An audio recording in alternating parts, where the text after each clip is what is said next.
क्योंकि इसका कोई झंडा नहीं, इसका कोई संगठन नहीं। ये अपनी बात कहने का अधिकारी नहीं रहा, इसको अधिकारी बनाया नहीं। ये लोग जानते थे 90% यानी सबसे बड़ा संगठन काश्तकारों का, क्योंकि भारत कृषि प्रधान देश है, यहाँ खेतिहर काश्तकारों का जन समूह तो यही सरकार बनाते। अगर इनका झंडा बना दोगे या दे दोगे, इनका संगठन बना दोगे तो अपनी सरकार बनाना शुरू कर दी। ये लोग सोचते थे अभी हमको कोई नहीं पूछेगा, तो तुमको अंधकार में रखा और बाबा जी तुमको उजाले में ले आना चाहते थे, तुमने एक भी बात नहीं मानी। अब रो रहे हो, चिल्ला रहे हो। जो संत महापुरुषों के वचनों को नहीं मानता, गोस्वामी जी महाराज ने कलयुग के जीवों के लिए रामचरित मानस के उत्तरकांड में क्या कहा, साधु अवज्ञा का फल ऐसा, जरे नगर अनाथ कर जैसा। जो साधु संत महात्माओं की आज्ञा का उल्लंघन जो परिवार समाज देश और मुल्क और जातियां करेंगी, वो जल करके खाक हो जाएगी। तुम खाक हो रहे हो, तुम्हारी कोई सुनने वाला नहीं। तुमने महात्माओं की बात नहीं मानी। बाबा जी ने हर मोड़ पर तुम्हें जगाया, सचेत किया, तुम्हारी सुरक्षा के लिए हर मोड़ पर व्यवस्था बनाई। राजनीतिक मोड़ पर दूरदर्शी और भूम जो तक खेतिहर काश्तकार संगठन, ये तुम्हारी व्यवस्था थी। तुम्हारे अधिकार मांगने की, अधिकार पाने की व्यवस्था, और तुमने एक भी बात नहीं मानी। अब तुम रो रहे, चिल्ला रहे हो, तुम्हारी कोई सुनने वाला। कितने काश्तकार मर गए, कुछ नहीं फर्क पड़ा। इन पर कोई फर्क नहीं था, तुम सब मर जाओ, सब मर जाओ। कितनी परेशानी में चले जाओ, कितनी दुख तकलीफ, कितने सुसाइड कर लो, जहर खा लो, फांसी लगा लो, लेकिन उन पर तुम्हारा इसका कोई असर पड़ने वाला नहीं, इसका कोई असर पड़ने वाला, क्योंकि तुमने बाबा जी को ठुकराया है। बाबा जी की व्यवस्था भूमिका को आपने ठुकराया है, और बाद में ये भी कह रहे हो कि बाबा जी मर के चले गए, फिर तुम्हारी व्यवस्था दुनिया में और कोई करने वाला है ही नहीं, और तो कोई जानता नहीं इनकी क्या व्यवस्था है, इनका क्या झंडा है, इनका क्या संगठन है, कैसे इनको संगठित करने की योजना बनाई जाए, कौन सा झंडा, ये तो किसी को नहीं मालूम। और जिसने बनाया और उसने तुमको पहचान नहीं पाया, तुमने उसको पहचान नहीं पाया, अपना बना नहीं पाया, अपना कोई काम नहीं बना पाए, तो आपने तो भूल बहुत बड़ी की, और अभी कर रहे हो। इतना बताने पर भी तुम्हारी समझ में नहीं आ रहा। बाबा जी ने भूम जोगत काश्तकारों से कहा, क्या कहा था कि उठो भूमि जो तक पकड़े ध्वजी कुकर में, उठो भूमि जो तक पकड़े ध्वजी कुकर में, सड़क छाप नेता ये रहने न पावे, सड़क छाप नेता ये रहने न पावे, उठो भूमि जो तक पकड़ ध्वजी कुकर में, सड़क छाप नेता ये रहने न पावे, सबके इनको दे दो मतदान द्वारा, सबके इनको दे दो निजी ज्ञान द्वारा, बसेरा कभी फिर ये लेने न पावे। का एक बार तुम अगर मतदान रूपी झाड़ू पकड़ करके ये गंदगी देश से बाहर कर दो, 70 साल की गंदगी तुम हटा दो, और दिल्ली लखनऊ के घोंसलों में ये कभी बैठने न पावे। कितना बड़ा बलपूर्वक बात के लिए बाबा जी का संदेश था, आपने उसको ठुकराया है। क्या कहा था कि सबके इनको दे दो और निजी ज्ञान द्वारा, बसेरा कभी फिर ये लेने न पावे, उठो भूमि जो तक पकड़ ध्वज को कर में सड़क छाप नेता ये रहने न पावे। और महिलाओं से बाबा जी ने क्या कहा था? महिलाओं से भी कहा था, क्या कहा था कि मंत्र करा देवियों, देवी शब्द प्रयोग किया, आप सबको देवी मानो, कहा देवियों एक बार तुम्हें क्या करना है? क्या कहा था?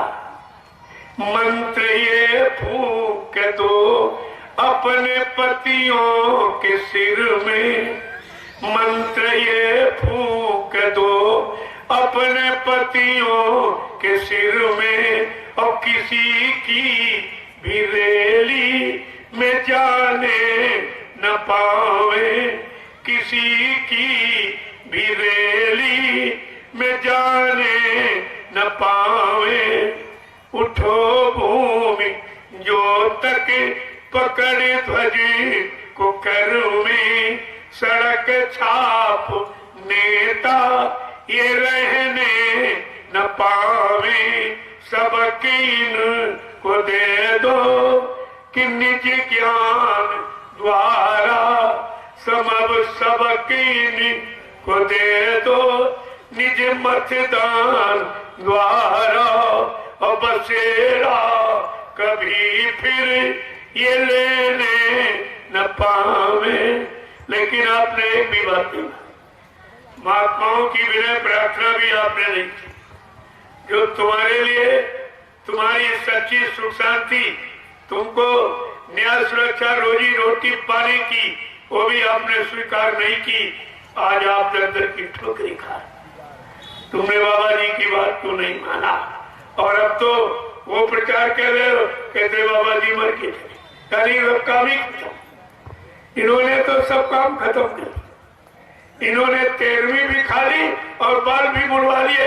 इनका तो गुरु से रिश्ते खत्म हो गए। ये गुरु के बारे में तुम्हें क्या बताएंगे? जिसने गुरु का रिश्ता ही खत्म कर दिया और सांसारिक रिश्ते में गुरु को तोड़ दिया, ये यानी मतलब 13वीं और बाल मुड़वाना, ये सांसारिक रीति रिवाज। जो लोग संसार में जब मरते हैं तो लोग कहते हैं इसने सबका खाया है, किसी को खिलाया नहीं, चलो इनको भोजन करा दो, सबके भी इसने बाल मुड़वाए, इसके भी बाल मुड़वा दो। ये सांसारिक रीति रिवाज। तुम इतने हजारों आश्रम संत महापुरुषों के यानी हिंदुस्तान में बने, कहीं जाके तुम पता लगा लेते किसी महात्मा के शरीर छोड़ने पर उसे जलाया जाता है या समाधि दी जाती है। अगर ये सब पूछ लेते, जानकारी कर लेते, तो सम्राट मालिक का इतना बड़ा अपमान, यानी पुतला जला के इतना बड़ा अपमान नहीं किया गया होता। और तुमने अपने गुरु का अपमान आंखों से देखा और कानों से सुना और उसी में तुम शामिल रहे, तो तुम्हारा परिणाम क्या होगा? तुम्हें क्या और कुछ मिलेगा? यह सब जानकारी मैंने थी 9 वर्षों में घूम घूम करके, लेकिन अभी किसी की समझ में नहीं आया। क्यों? जब जैसी हो तबता तब तैसी मति होए, काल रे किले को मैं सके नहीं। तो तुमने जो किया है वो परिणाम आपको भोगना पड़ेगा। काया से जो कारज हुई, बिन भोगे बचे नहीं कोई। जो तुमने शरीर इंद्रियों से जो कुछ गुरु के लिए किया है और कहा है, अभी कह रहे हो, उसका फल भोगना पड़ेगा, उसे कोई नहीं काट सकता। वो तो वही दया कर दे तो तुम बच सकते, बाकी किसी इंसान के पास दया नहीं है जो तुम्हें दे देगा। दया तो दाता दयालु के पास, किसी के पास। और आपकी समझ में कुछ नहीं आया तो आपने बोला कितना बड़ा नुकसान किया। अब जरा 2 वचन सुन लीजिए, मैं तो ऐसे ही बताता रहूंगा। आप शायद अंदर में शंका करें कि अपने मन से कुछ गढ़ के कह रहे, तो संत महापुरुषों के वचनों को सुन लीजिए। उससे आप समझ लीजिए कि मैं कह रहा हूं कि सबने यही कहा, जय गुरुदेव, जय गुरुदेव, जय गुरुदेव, जय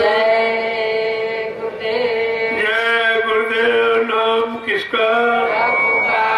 जय गुरुदेव। नाम किसका? जय गुरुदेव। नाम किसका? प्रभु का प्यारा नाम। विश्व के प्रथम मसीहा, युग प्रवर्तक, सतयुग के निर्माता, वैचारिक क्रांति के जन्मदाता, परम पूजनीय स्वामी जी महाराज बाबा जय गुरुदेव जी आज इस 3 दिवसीय आध्यात्मिक सत्संग समारोह में शामिल शरीक होने वाले सभी गुरुआशिक प्रेमी जनों, बड़ा जीव का सौभाग्य होता है तब सत्संग में आने का मौका मिलता। करोड़ों जन्मों की तपस्या, करोड़ों जन्मों के पुण्य, करोड़ों जन्मों की सेवाएं जब जीव की एकत्र हो जाती है, उनका उदय होने का वक्त आता, तब ये पावन घड़ी महापुरुषों के वचनों की सुनने को हमें आपको जीवन में मिलती। निश्चित हम आप बड़े भाग्यशाली जो ऐसे भीषण कलिकाल में जहाँ मारकाट, हिंसा, चोरी, कत्लेआम, व्यभिचार, कुचार, बीमारी, महामारी, दुर्घटना, अकाल मौत, इसके सिवा कहीं से शांति की आवाज नहीं आ रही, फिर भी आपको एक सच्ची अच्छी बातों से आपको जोड़ा जा रहा,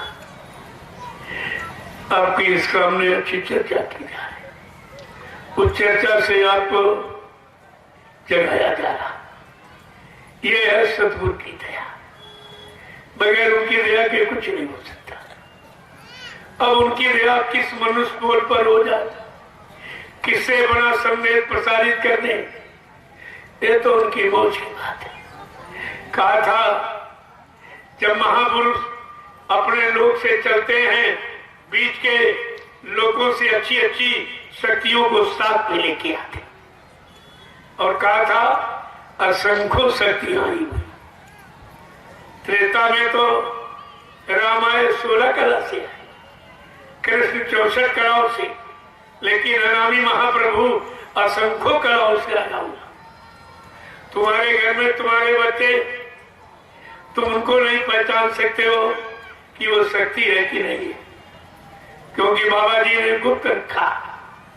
कहा एक बार आपसे एक प्रार्थना की थी, एक मांग की थी कि देश की न्याय सुरक्षा के लिए, माँ बहनों की लाज बचाने के लिए आप लोग एक एक बेटे का संकल्प करो।